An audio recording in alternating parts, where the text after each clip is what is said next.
It's the first step on a long road for the community of West Texas. The first funeral of the 15 killed last week in the fertilizer plant explosion there was held today.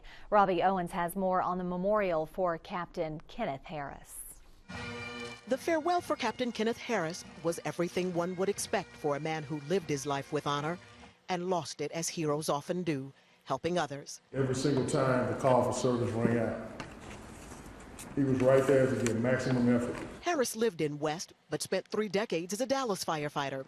The department's retired chaplain told mourners that he was a man of courage, confidence, and one who cared deeply for those around him. Go off duty and see something burning and decide, you know, I'm going to go over there and I'm going to make sure that those guys have everything that they need. Captain Harris was one of 10 first responders killed in a massive fertilizer plant explosion last week.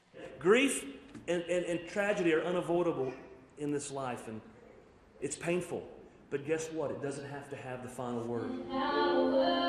For the family of the fallen firefighter, there were words of comfort, reminders of a joy-filled life, and yes, even laughter in the midst of the tears. He had this koozie that he'd wear around his neck, so he'd put that Keystone light right here. That way, you know, if you're fishing and working, you don't have to be reaching that kind of thing. You got your, and then you go.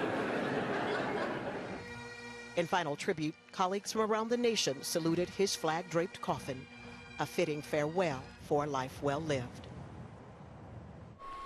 And the President and the First Lady have arrived in Texas for tomorrow's public memorial service in Waco. The couple arrived in Dallas earlier this evening. Thousands of people are expected to attend tomorrow's service, including hundreds of firefighters from agencies across Texas.